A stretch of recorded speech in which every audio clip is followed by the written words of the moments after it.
Bonjour tout le monde, j'espère que vous allez bien. On est encore en vacances d'été pour au moins 2 semaines et vous avez à supporter des températures qui sont très élevées. Mais laissez-moi vous le dire tout de suite, si vous pensez que c'est insupportable, c'est rien comparé aux pays du Golfe où les températures tournent en ce moment autour des 40 degrés, mais où ça peut franchir la barre des 50. Il fait tellement chaud et c'est quelque chose qui interpelle tellement les gens que chaque année, périodiquement, justement au moment de l'été, il y a des images qui circulent sur les réseaux sociaux avec des routes qui fondent, des palmiers qui prennent feu. Évidemment, il y en a beaucoup dans le lot qui sont fausses, mais je vous rappelle que la péninsule arabique, c'est un climat aride, constitué en grande partie de désert, donc il y a une part de vrai quand même là-dedans. Alors restez avec moi, on va en discuter.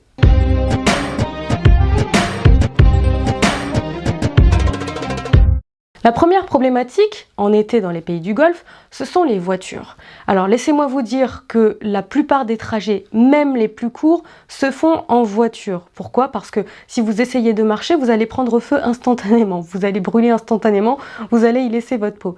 Et même, dites-vous, pour faire le chemin de chez vous jusqu'à la voiture ou de votre lieu de travail jusqu'à la voiture, vous allez aussi y laisser votre peau, enfin vous allez le sentir passer en tout cas. Et il y a une problématique que vous connaissez déjà dans les pays tempérés, c'est quand vous prenez votre voiture et qu'elle a pris le soleil toute la journée ou toute la matinée, vous rentrez, vous avez l'impression que c'est un four.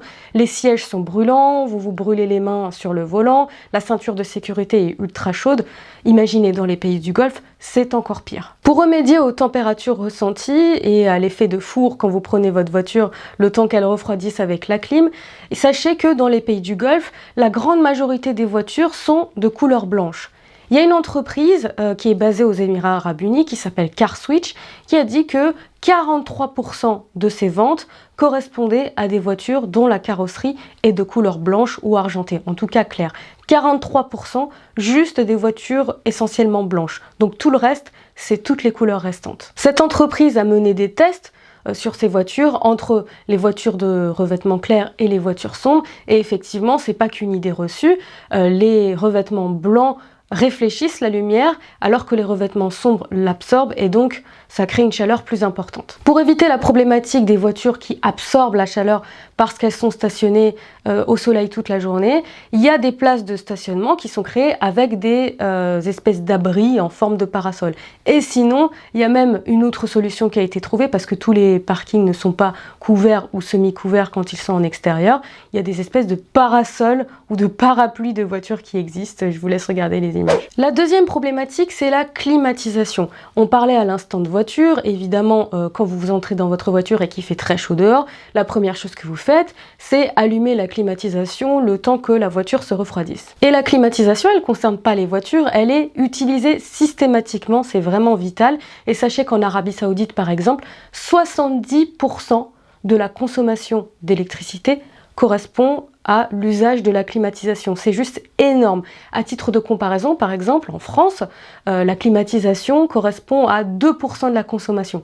Alors vous allez me dire évidemment que la chaleur, les températures ne sont pas les mêmes, c'est vrai, mais si on compare par exemple au chauffage, en hiver en particulier, c'est seulement 40% de la consommation en France. Donc 70% de l'énergie pour de la climatisation, c'est énorme, c'est vraiment quelque chose de considérable et ça fait tourner le pays. Au Qatar, la chaleur est devenue tellement insupportable que les autorités ont même installé des climatiseurs de rue. Donc laissez-moi vous dire qu'à ce stade, on n'est vraiment pas regardant sur la consommation d'électricité.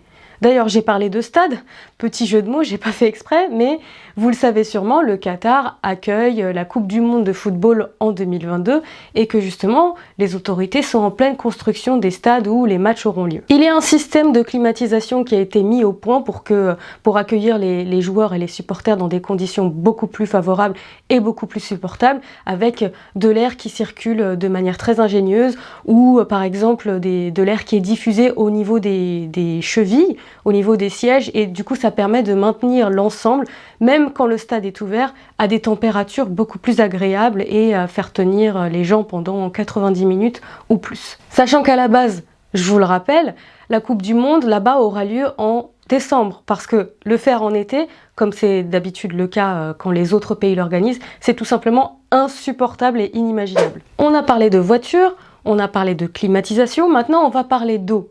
Je vous apprends rien si je vous dis que l'eau, ça permet de vivre, mais encore plus en été et encore plus dans un pays où le climat est aride comme les pays du Golfe. Or, de l'eau dans le désert, ça se fait rare. Donc, il y a deux solutions pour trouver de l'eau. Soit on puise dans les sources souterraines, soit on désalinise l'eau de mer. Et c'est plutôt la deuxième solution qui est privilégiée, notamment en Arabie Saoudite. Sauf que pour désaliniser l'eau de mer, on a besoin d'usines. La technique qui est utilisée, c'est la distillation. On sépare en gros mécaniquement par évaporation l'eau du sel qui va ensuite se déposer. Mais pour faire fonctionner une usine, on a besoin d'énergie, d'électricité. Et en Arabie Saoudite en particulier, l'électricité est produite grâce à la combustion du pétrole. C'est un peu technique, mais voilà, retenez ça. Et c'est tellement important la consommation qu'il y a une étude, que je vous mettrai en barre d'infos, qui montre qu'il faut chaque jour 900 000 barils de pétrole. Chaque jour, hein, je le répète, pour faire fonctionner les centrales électriques et donc les usines de désalinisation. Donc, pour trouver de l'eau, c'est déjà pas facile, mais en plus, c'est très coûteux en énergie. Le quatrième enjeu, c'est la pluie. Aux Émirats Arabes Unis, puisque la pluie se fait rare, c'est un climat aride, encore une fois, on a décidé tout simplement de la provoquer, cette pluie. En juillet dernier, pour la première fois, le Centre national de météorologie aux Émirats Arabes Unis a annoncé qu'il avait réussi avec succès à provoquer des averses. Alors la technique qui est utilisée, elle s'appelle l'ensemencement des nuages. Ça consiste à administrer en fait des décharges électriques aux nuages pour condenser l'eau et donc pour qu'elles soient assez lourdes, les gouttes, pour tomber et provoquer des averses. Le problème, c'est que cette technique n'est pas encore très aboutie parce qu'on n'arrive ni à contrôler l'intensité des averses, ni la quantité d'eau qui va tomber. Et du coup, le Centre national de météorologie a dû placer certaines régions en vigilance parce que la pluie est tombée un peu plus que prévu et il a fallu inviter les gens à être prudents sur les routes. Puisqu'on parle de routes, décidément, je suis la championne des transitions aujourd'hui. Le Qatar a mis au point une nouvelle technique pour éviter que les sols absorbent trop la chaleur. Les autorités ont décidé de repeindre certaines routes de la capitale en bleu. En fait, c'est un revêtement particulier qui absorbe moins la lumière et donc la chaleur. Et en plus, la matière fait que les pneus frottent beaucoup moins avec le sol, donc ça limite aussi la consommation des voitures, ça limite le rejet de carburant et donc ça limite le CO2 et l'effet de serre. Une autre solution pour que la température soit plus agréable et pour limiter les émissions de CO2, c'est la végétalisation. Comme ça, les plantes absorbe le CO2 avec la photosynthèse et en plus le fait de planter des arbres ça crée des coins d'ombre donc c'est aussi plus agréable sur place. À Dubaï on a mis au point un jardin floral, c'est le plus grand du monde, il s'appelle le Miracle Garden, donc le jardin du miracle. C'est dire à quel point c'est très difficile de l'entretenir et de le maintenir vivant sur place.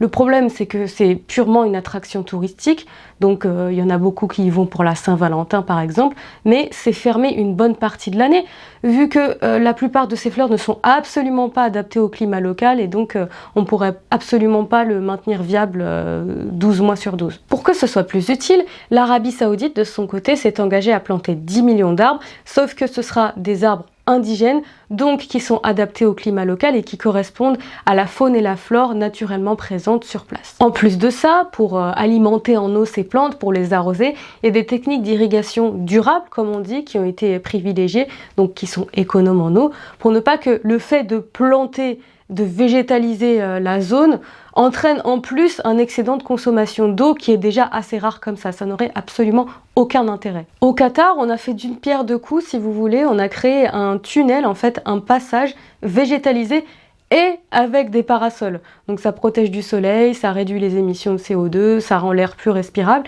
et c'est un passage qui a été créé en fait pour relier la corniche de Doha à la poste et les gens l'empruntent pour être beaucoup moins exposés au soleil. Toutes ces techniques là que je vous ai présentées sont très intéressantes mais ça risque de ne plus être tenable avec le temps, surtout que la population augmente, donc les besoins aussi augmentent, donc il y aura besoin de plus d'eau, d'électricité, d'énergie en général pour désaliniser l'eau, etc. Des études montrent que la péninsule arabique fait partie des zones où les changements climatiques ont été les plus prononcés en l'espace de 200 ans. Donc le Qatar, les Émirats, l'Arabie Saoudite et leurs voisins de la zone, malheureusement, risquent de ne plus être habitables. C'est ce que craignent les experts, c'est ce que craignent les scientifiques d'ici plusieurs décennies. Merci d'avoir regardé cette vidéo, j'espère qu'elle vous aura plu, qu'elle vous aura intéressé. C'était encore un petit sujet entre guillemets léger, hein, d'été, c'est la saison. Et j'espère aussi que la prochaine fois, vous y réfléchirez à 2 fois avant de dire que la chaleur est insupportable chez vous, parce que c'est rien comparé aux pays du Golfe. Allez, à la prochaine!